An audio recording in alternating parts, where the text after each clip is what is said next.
The action. Oke, jadi rangkaian hari ini itu mau merangkai Difference Pulse Coordination atau DPCM.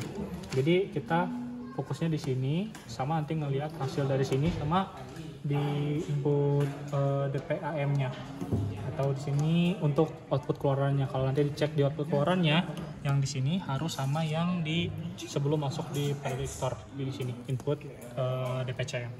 Nah, pertama kayak biasa hubungin dari function generator, power supply ke PA modulator.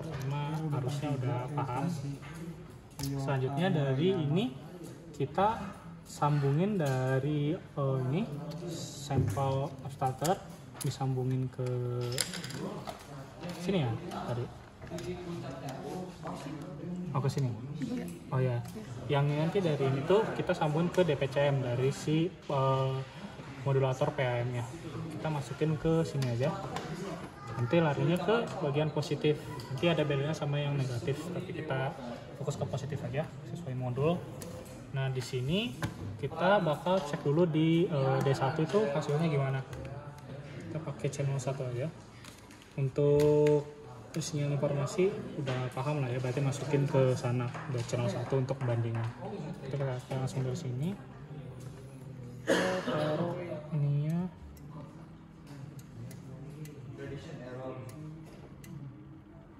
volt.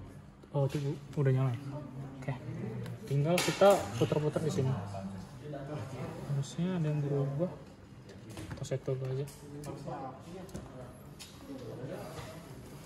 Oke.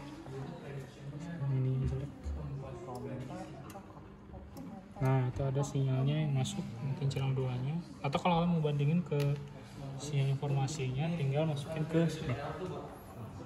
Nanti bandingin sama sinyal informasi. Oke. Ini kita bandingin, kecilin aja. Oke. Nah, itu untuk sinyal di D1.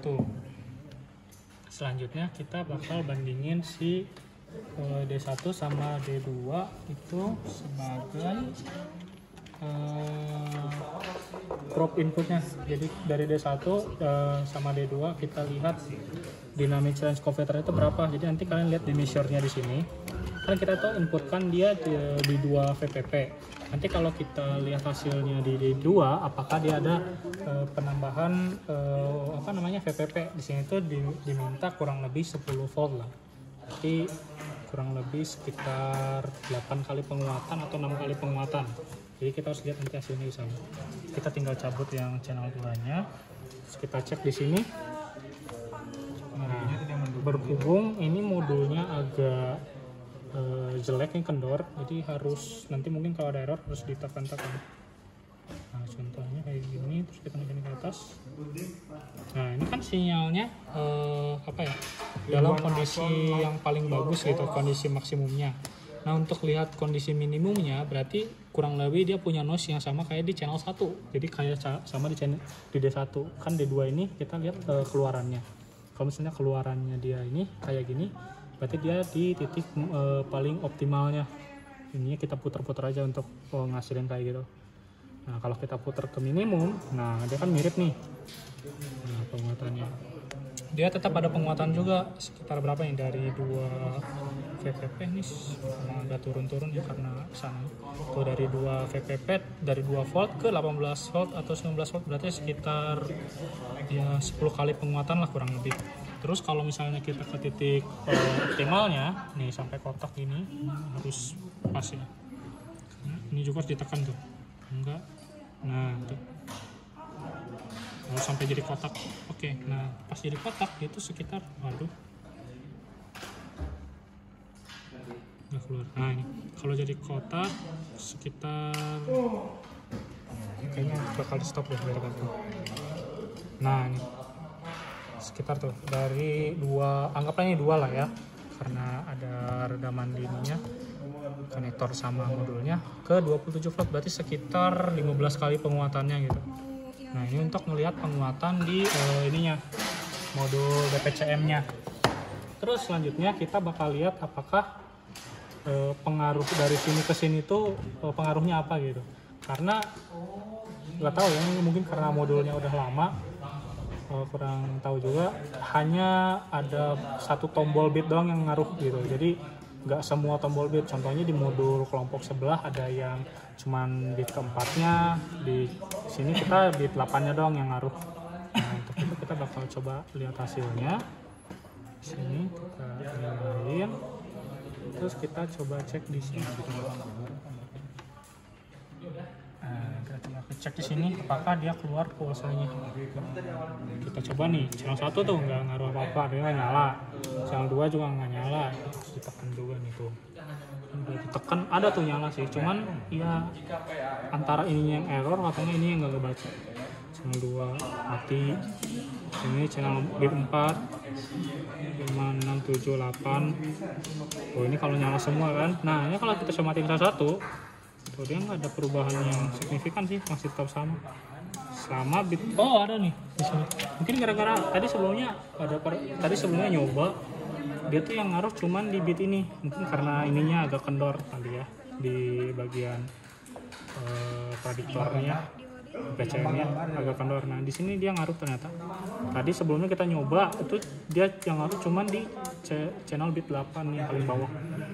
Di bit 8. Dan di sini sekarang dia ngaruh semua.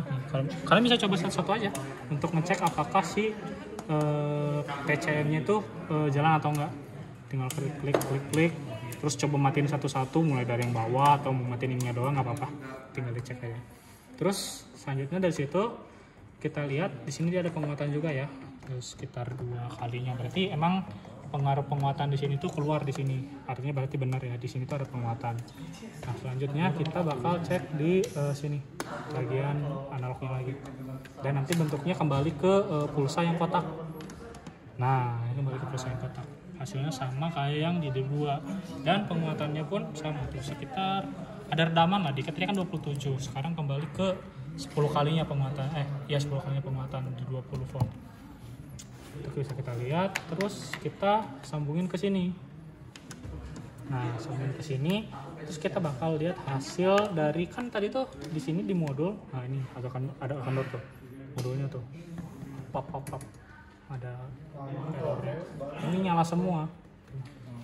Artinya tuh nyala. Tuh, berarti emang modulnya yang kendor. Emang modulnya kurang bagus. Nah, di sini kita lihat hasil dari di sinyal output di DPCM, berarti di D2. Bisa di sini, bisa di sana juga, tapi bagusnya sih di sini. Berarti ini kita coba ini gini aja lah ya. Ini nanti kita masukin ke sini. Dan satu lagi, wah ini hidup mati nih, agak susah. Nah, ini juga ngaruh ternyata. Ya susah lah berarti kan. Pokoknya di situ harus dicoba aja. Nah, terus kita bandingin sama input di DPAM. Berarti kita bisa coba di sini, bisa juga di sini, bebas lah itu. Ini biar nggak terlalu banyak ini, kita colokin ke sini aja ya. Terus masukin, terus masuk sini. Nanti harusnya hasilnya ada keluarannya.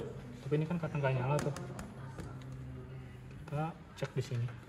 Bisa take dust 30 damage for the range. Nah, itu nyala tuh. Maksudnya gimana? Jadi kalau ada di range, jadi 30 kali tidak gitu. Nah, ini nyala kan yang sama.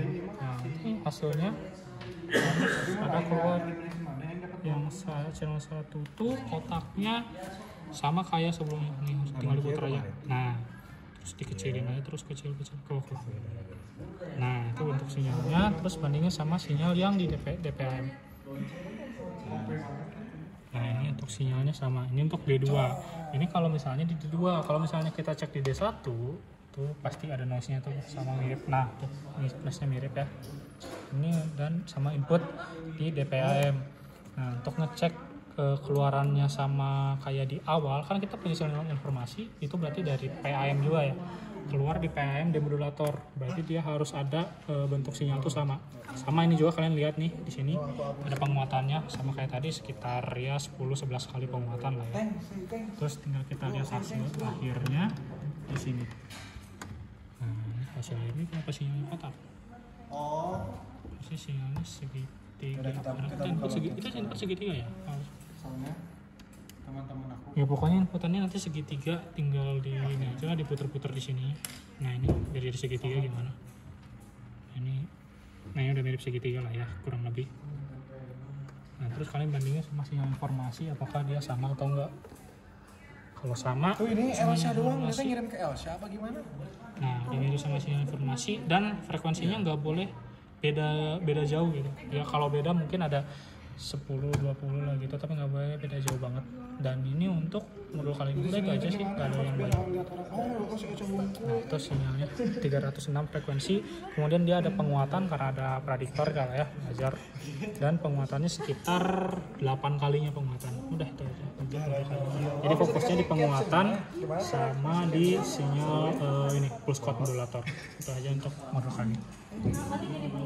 Tapi pertemanan atau